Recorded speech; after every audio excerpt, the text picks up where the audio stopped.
Hey YouTube, today I'm going to talk about certain concepts of paganism, Wicca, just witchcraft in general.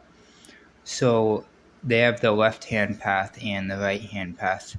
Personally, I haven't done a whole lot of research on the topic, but I kind of know what they represent. The left is more so darker aspects of life and spirituality. I don't mean evil. See, a lot of people tend to get evil and darkness very mixed up. When you can find beauty in darkness, it's very beneficial. It's hard to get away from it. Right hand path, as far as I know, correct me in the comments if I'm wrong, is more so light work and a certain list of principles you're supposed to follow as a light worker. Now, what if I told you you could create a duality by exploring both in different periods of time? So you do as above, so below. Combine them, connect them. I seem to be the only one who notices this. The Seal of Solomon. Or as Jews had turned it into, the Star of David, which is actually not accurate. That's why I don't trust organized religion. I'm going to go through the morals and principles I had developed in time. So, working with the darker things of life, darker aspects, I've found you don't take shit from anybody.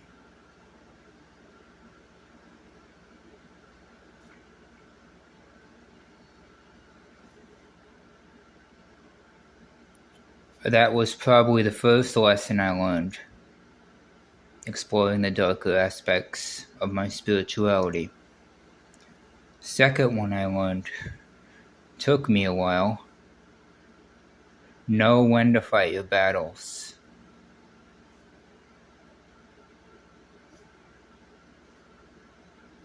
That took me a very long time. I was going out craving war and chaos and all this other stuff just for people to punish, which is where I get off on this. This is my personal moral code. I don't know if other left-hand pathers follow it. Punish the wicked, defend the innocent.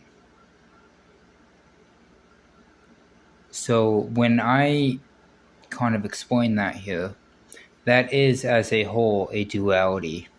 You are following more so a darker aspect of doing good, while at the same time defending the innocent. So it's doing the wrong things for the right reasons.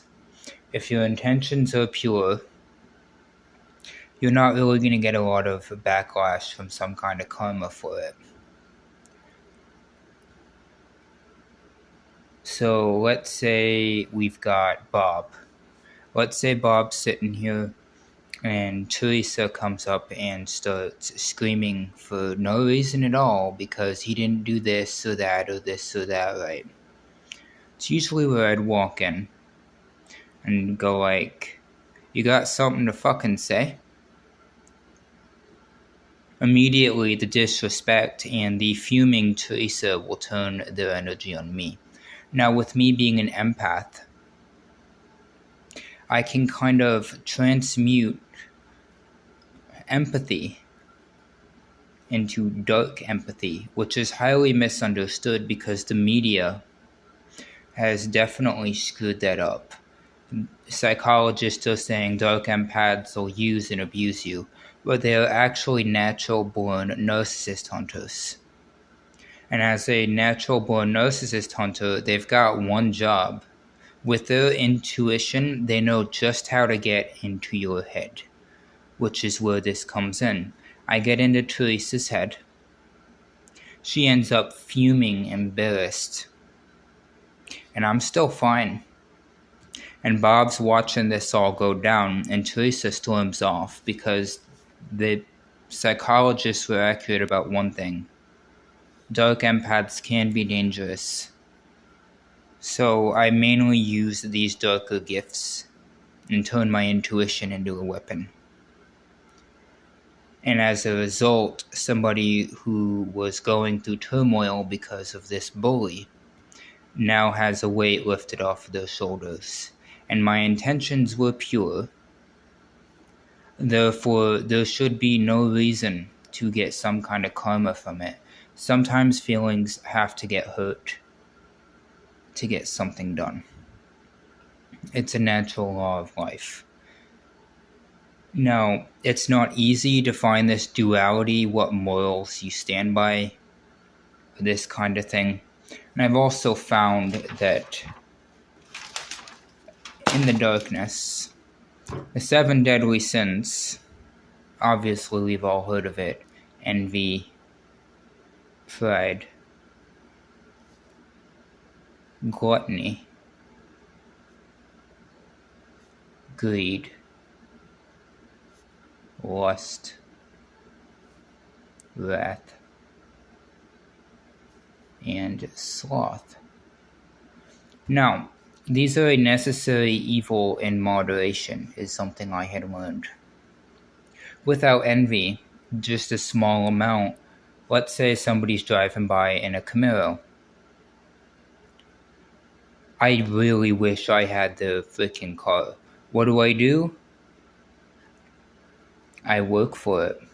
And then I have the newest Camaro, because I basically wanted whoever was driving that Camaro to have a similar vehicle. Without pride, we would not feel a sense of accomplishment.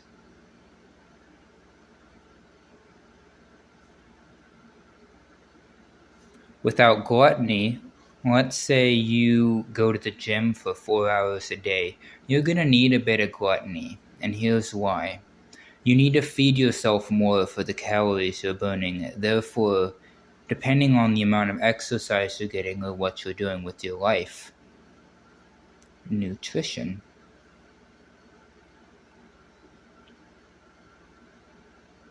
I think I spelled that wrong. I don't give a fuck. You get the point.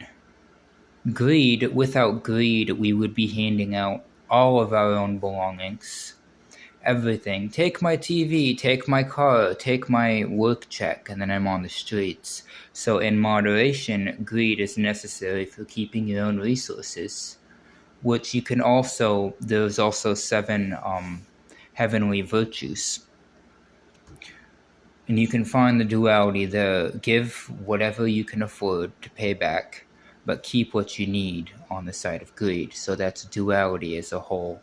Without lust, childbirth would not be a thing. So you look at it, say babies. None of us would be here without lust. Wrath. Okay, how do I put this? Somebody kicks in my door and has a gun to my head. What would wrath do in a situation like that? Well, may as well go down swinging. There's a 50-50 chance I'm gonna survive.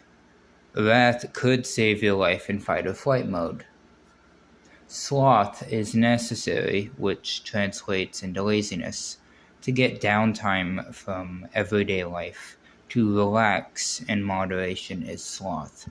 But if done too much, then at that point, these things spiral out of control, and you just become a fucked up mess. That's why in moderation, you gotta keep a steady flow. And as long as you have a steady flow of these things, these are human things, human concepts that have been demonized.